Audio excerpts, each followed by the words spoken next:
नमस्कार, स्वागत, अभिनंदन डीडी राजस्थान के इस विशेष प्रयास, आज के हमारे इस विशेष कार्यक्रम में, जिसमें आज के इस ख़ास दिन की महत्ता पर हम और आप मिलकर के चर्चा करेंगे। जी हाँ, दुनिया भर में 18 दिसंबर का दिन एक ख़ास तौर पर मनाया जाता है, जिसमें बात हो जाती है अल्पसंख्यक समुदाय और उनके अधिकारों की। जी हाँ, आज के हमारे इस अंक में हम अल्पसंख्यक और उनके अधिकारों को लेकर के विशेष चर्चा करेंगे। मैं हूँ आपके साथ मुजीब, और आज के हमारे इस कार्यक्रम में अल्पसंख्यक समुदाय और साथ ही साथ उनके अधिकारों को लेकर लंबे समय से जद्दोजहद कर रहे दो खास मेहमान मौजूद हैं।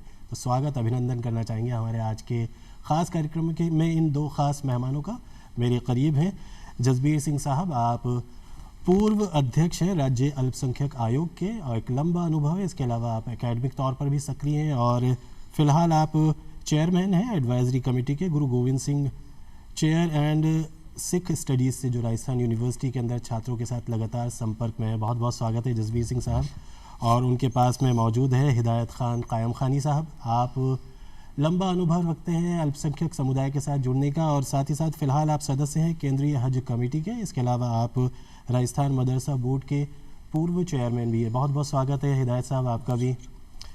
आज के इस कार्यक्रम का आगाज़ जसबीर सिंह साहब आपसे ही करना चाहूँगा। आज का ये ख़ास दिन स्पेसिफिक एविडेंस रखता है। सारी दुनिया के अंदर 18 दिसंबर को बहुत सारे कार्यक्रम होते हैं, लेकिन भारत भूमि वो गौरव भूमि है जो सैकड़ों हज़ारों साल से दुनिया की इस विविधता को अपने अंदर समेटे हुए है। समेटने के साथ साथ हम पल्लवित करते हैं, पोषित करते हैं। दुनिया के विभिन्न मत संप्रदाय हमारे यहाँ पर सैकड़ों हज़ारों साल से मोहब्बत के साथ रहते आए हैं, समेटे हुए।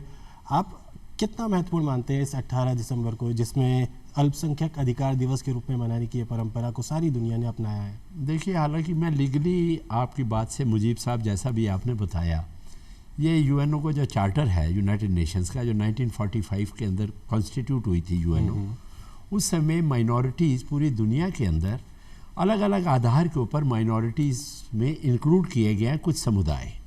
कई देशों के अंदर लिंग्विस्टिक आधार के ऊपर माइनॉरिटीज़ को आइडेंटिफाई किया गया है।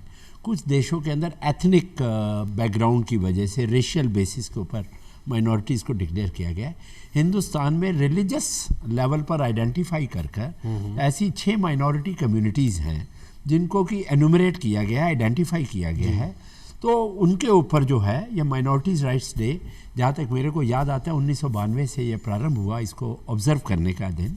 और इसके पीछे महत्व ये है कि माइनॉरिटीज़ जो हैं, जो किसी भी देश के अंदर रहती हैं, उनके राइट्स क्या हैं। और लेकिन मैं तो उससे एक कदम और आगे जाता हूँ, राइट्स जो हैं हमेशा ड्यूटीज़ के साथ जुड़े रहते हैं।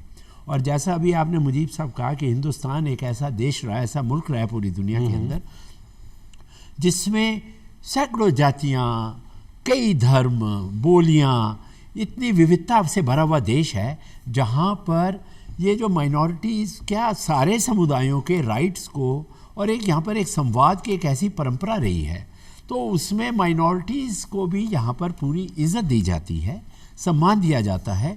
और देश की मुख्य धारा के अंदर उनकी भी एक्टिविटीज़, उनकी कल्चर, उनके रस्म व रिवाज, उनके राइट्स, उनके हुकूक हैं जो उनको भी बड़ी इज्जत दी जाती है। जसबीर सिंह साहब, आपने बहुत अच्छी बात कही कि एक तरफ कर्तव्य की बात है और दूसरी तरफ अधिकारों की बात करते हैं। इसी को बैलेंस करते हुए इस चर्चा को अब हम आगे बढ़ाएंगे। हिदायत साहब, आपसे जानना चाहेंगे कि एक जिम्मेदारी आपके पास है, वो कहीं ना कहीं पूजा पद्धति के साथ जुड़ी हुई है। आप केंद्रीय हज कमेटी के सदस्य भी हैं। एक बहुत बड़ा तबका हर साल हज के लिए जाता है, लेकिन हम राजस्थान के कॉन्टेक्स्ट में आपसे बात करें, रंग रंगीली ये धरती के ऊपर हम देखते हैं कि विविधताओं के साथ साथ बहुत सारी चुनौतियां हैं। उसमें अधिकारों और साथ ही साथ कर्तव्य के बीच के इस बैलेंस को आप किस नज़रिए से देखते हैं, स्पेशली राजस्थान के कॉन्टेक्स्ट में?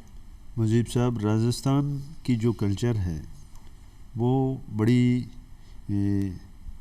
हज़ारों सालों की इस प्रकार से जुड़ी हुई है कि तमाम जो राजस्थान के बासिंदे हैं, तमाम जाति और धर्मों से जुड़े हुए जो लोग हैं, उनमें बड़ा भाईचारा, एक दूसरे की खुशी और गमी में भागीदारी निभाना, उसकी दुख तकलीफ़ को समझना, एक दूसरे के साथ काम करना, इतना सामंजस्य है।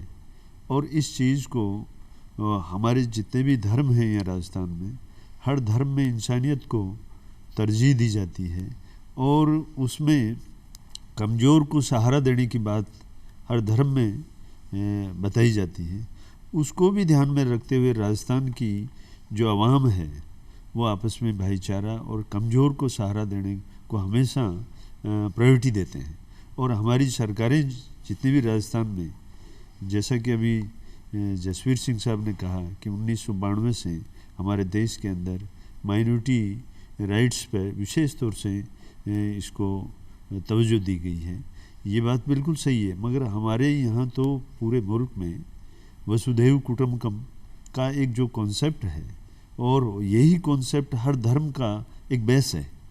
इंसानियत जो है वो पहला स्टेप है, और हर धर्म के अंदर इस बात को बड़ी तरजीह दी है। मेरा ये मानना है कि धर्म को धारण करने वाला व्यक्ति ईमानदार होता है, वफादार होता है, इंसाफ पसंद होता है, बहादुर होता है, वो एक दूसरे की परेशानियों को समझता है और मदद भी करता है। बहुत सही। हमारे राजस्थान की जो सरकार है, जितनी भी सरकारें आई, माइनॉरिटी के हक और हकूक़ के लिए हमेशा सावधान रही है, हमेशा अलर्ट रही है, और उनकी किसी भी प्रकार की कोई दिक्कत आई है तो उसको दूर करने के लिए सरकार ने भी अपना पूरा प्रयास किया है, और उसमें यहाँ के अवाम ने भी कोई कमी नहीं रखी।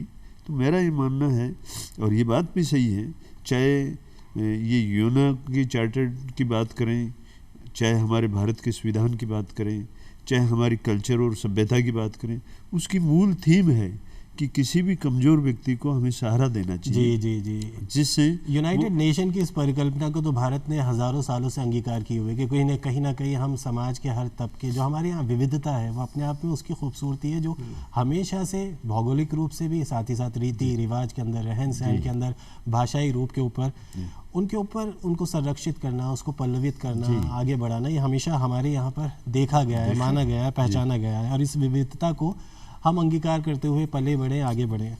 अब जसवीर सिंह साहब, बहुत लंबा अरसा आपने उस संस्थान के साथ जुड़ा है जिसके ऊपर जिम्मेदारी है अल्पसंख्यक के अधिकारों को संरक्षित करने की। आपसे जानना चाहेंगे, राजस्थान के परिप्रेक्ष्य में आप जब देखते हैं तो वो कौन सी चुनौतियां थी, और साथ ही साथ इन चुनौतियों के साथ आपने अपनी तरफ से वो कौन से नवाचार किए थे जिसको आपको लगता है कि वो सारगर्भित है, एक व्यक्ति के तौर पर हमें उन चीज़ों के बारे में सोचना है, समझना है और अपनाना है?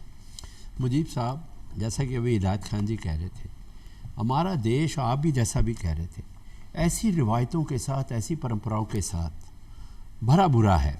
और राजस्थान विशेष करके जो है, यहाँ की कल्चर, यहाँ की सिविलाइजेशन, यहाँ की परंपराएं, यहाँ के रस्म व रिवाज, यहाँ के जो देवता, कुल देवता, भाषाएं, वो इतनी विविधता भरी हैं, शौर्य।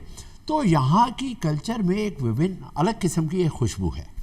और सालों से 1947 में भी जब देश का जो त्रासदीपूर्ण विभाजन हुआ, उस समय भी राजस्थान के लोगों ने बड़ा एक सेल्फ कंट्रोल रखकर राजस्थान के अंदर अमन और चैन का पैगाम भी दिया। और यहाँ पर जो बाहर से जो शरणार्थी भी आए थे उस समय, उन शरणार्थियों को पुरुषार्थी कहकर जी पूरा सम्मान देकर, और उनको राज्य की मुख्य धारा में, चाहे व्यवसाय की दृष्टि से, चाहे उनको बसाने की दृष्टि से, उन सारे कामों को किया।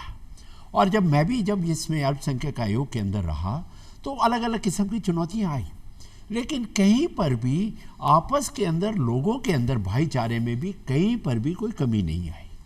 और हमने जो नवाचार की अभी आप चर्चा कर रहे हैं, मेरे को याद आता है मार्टिन लूथर किंग भारत आए थे, तो जब 1955 या 56 की बात है, एयरपोर्ट पर जब उतरे तो उनसे किसी प्रेस वाले ने पूछा कि आप भारत में आए हैं, कैसा अनुभव कर रहे हैं? तो उन्होंने 2 लाइन में अपना कमेंट दिया कि जब मैं दूसरे देशों में गया तो मैंने एक यात्री का अनुभव किया, लेकिन जब मैं भारत की ज़मीन पर उतरा तो मैं तीर्थयात्री का अनुभव कर रहा हूँ। तो ये भारत की रिवायत है। तो राजस्थान में भी हमने इस नवाचार को आगे बढ़ाने की कोशिश की। अभी आप नवाचार की बात कर रहे थे, तो हमने एक संवाद, एक कार्यक्रम यहाँ पर बनाया था, और उसके अंदर हम जितने भी यहाँ के जो तीज त्यौहार हैं, मुख्य त्यौहार जो हमारे यहाँ पर जो धर्मों के हैं, चाहे वो दीपावली है, चाहे जन्माष्टमी है, चाहे ईद है, चाहे वैशाखी है, चाहे महावीर जयंती है, चाहे बुद्ध पूर्णिमा है, चाहे क्रिसमस है, चाहे ईस्टर है, इन सारे त्योहारों को हम मिलजुल कर मनाते थे। और इसमें क्योंकि जो हर धर्म है हमारे यहाँ पर, उसकी अपनी बहुत खूबियाँ हैं। और जितने भी हमारे महापुरुष हुए, मैं कई बार कहता हूँ कि जो महापुरुष हुए हैं, चाहे बुद्ध हो, चाहे महावीर हो, चाहे कृष्ण हो, चाहे राम हो, चाहे नानक हो, तो ये कोई एक ही धर्म का इनके ऊपर कोई कब्जा नहीं है। ये हमारी विरासत ये है, हमारी जिसे विरासत साझा है, हमारी समझना रिवायत होगा। है, और हम सबको उनकी बात को समझना चाहिए और अपने ज़िंदगी में उतारना चाहिए। और सिर्फ हम भी समझें और दूसरों को भी दूसरों को समझाएं, भी जिनको इस बारे में नहीं पता। तो एक इनिशिएटिव आपका वाकई में कमाल का हमने है कि सबको बुलाकर इस प्रोग्राम को मनाते केदार थे। साहब, आप चूंकि खुद मदरसा बोर्ड के साथ जुड़े रहे, एक बच्चों की जिम्मेदारी, एक पीढ़ी को संवारने की जिम्मेदारी आपके ऊपर थी। आपको क्या लगता है कि जब जसबीर सिंह साहब कहते हैं कि विभिन्न मत संप्रदाय और उसकी विरासत को हम पहले समझें और उसको समझाने का काम करें, तो इस नई पीढ़ी को जब हम शिक्षित करने की बात करते हैं, उनको आने वाले वक्त के लिए एक विकसित राष्ट्र के निर्माण के अंदर अपनी भूमिका की संरचना करने का मौका देते हैं, तो कितना महत्वपूर्ण हो जाता है। क्योंकि मदरसे बोर्ड के अंदर एक अल्पसंख्यक समुदाय के एक बड़ा तबका होता है जो शिक्षा अर्जित करता है, उनके अंदर संस्कार के साथ साथ एक भावना प्रेरित करना कितना महत्वपूर्ण हो जाता है कि आप आने वाले भारत के नागरिक होंगे और साथ ही साथ जिम्मेदार नागरिक बनने के साथ साथ आपको अपनी भूमिका भी सुनिश्चित करनी है, ताकि इस अग्रणी राष्ट्र को और ज़्यादा आगे पहुंचाने में हम अपनी तरफ से भूमिका सुनिश्चित कर सकें। मुजीब साहब, आपने ठीक कहा कि भी मदरसा बोर्ड में मुझे काम करने का राजस्थान सरकार ने अवसर दिया, और मैंने इस चीज़ को महसूस किया क्योंकि मैं एक लंबे टाइम से इस शिक्षा के क्षेत्र में जुड़ा हुआ था। पहले राजस्थान सरकार और भारत सरकार में जो भी वैकेंसी निकलती, नौजवान बेरोज़गार लड़के थे उनको मोटिवेट करने का काम करता था। मुझे आज भी याद है कि 1990 में जब भैरव सिंह जी शेखावत साहब मुख्यमंत्री बने, तो रोज़ा इफ्तियारी के बाद में वो जो खिताब कर रहे थे, तो उस टाइम उन्होंने कहा कि मुस्लिम समाज एजुकेशन में बहुत पीछे है, और मैं तो कहूँगा कि हम सरकारी स्कूलों में निःशुल्क किताबें देते हैं, मदरसों में भी आधुनिक शिक्षा का एक सिस्टम डेवलप होना चाहिए। और उस टाइम रमज़ान खां जी वक्फ मिनिस्टर हुआ करते थे, शौकत अली अंसारी साहब वक्फ बोर्ड के चेयरमैन हुआ करते थे। तो